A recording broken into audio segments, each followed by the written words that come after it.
Everybody knows the media is bad for society, but is this really the case?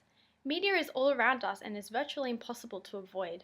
According to Harrington, issues with the media generally revolve around sex, violence, drug use, and language, as well as more social themed issues such as moral and societal decay and disruption. However, not all these issues were generated through modern media. What is happening to our young people? They disrespect their elders, they disobey their parents, and they ignore the law. They riot in the streets inflamed with wild notions. Their morals are decaying. What is to become of them? Sound like something from the most recent episode of A Current Affair? Not even close. It is a quote from around the 4th century BC and is alleged to have been said by philosopher Plato.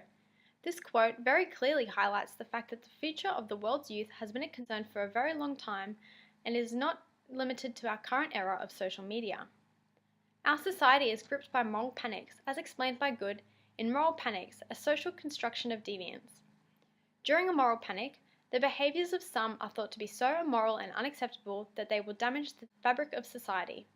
A panic is usually characterised by heightened emotions such as fear, dread, anxiety, hostility, and righteousness, which makes it hard to believe the facts that accompany it.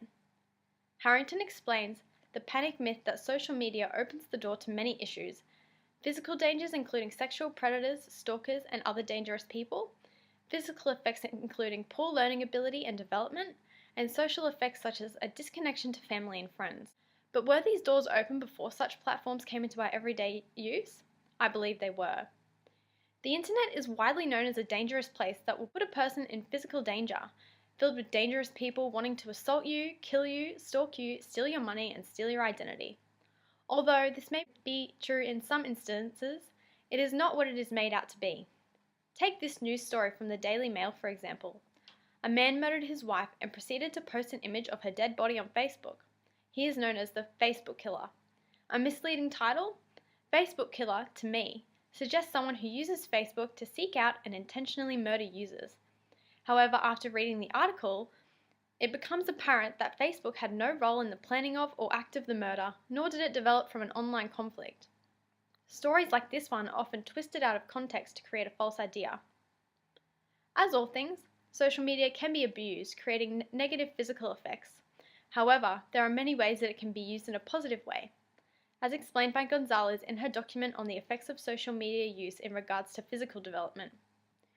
Users can post pictures of healthy meals on Twitter, join fitness and health support groups on Facebook, or hashtag healthspiration and fitspiration on Instagram photos. Jeff Dunn on his blog explains how social media affects education. Negative effects can be condensed into the fact that any information is almost instantly available, causing distractions and a reduced ability to retain information.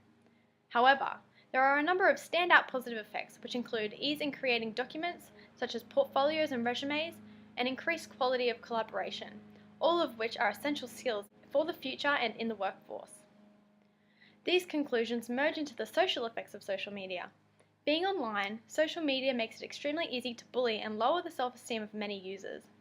However, according to Gonzalez, recent studies have shown an overall positive effect, contrary to what was originally believed. Social media increases our social support, network size, and friendship quality. Many challenge this and state these relationships are not real, and that young people are not able to leave social media for 1 minute to have a real conversation. However, a study highlighted by Oppenheimer of the New York Times gives evidence to show that this is false. The article includes a still shot of Hampton in 2010. Of the 26 people in the shot, 19 were in groups and a mere 3 on their phones. The complete study then goes on to state that only 3% of adults were on their phones the whole time. Very little use was detected. The study also highlights that our tendency to interact with others has improved since the 70s for social media. These facts demonstrate that social media has been advantageous to the way we socialize and communicate. So does everyone really know the media is bad for society? Social media is a major target for many problems with today's youth, but isn't usually the case. Facts show that social media is extremely important in today's society. Social media can affect physical safety, physical issues, and social lives.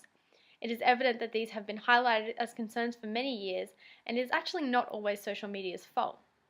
So, in conclusion, the media isn't as bad for society as everyone thinks. Myth busted.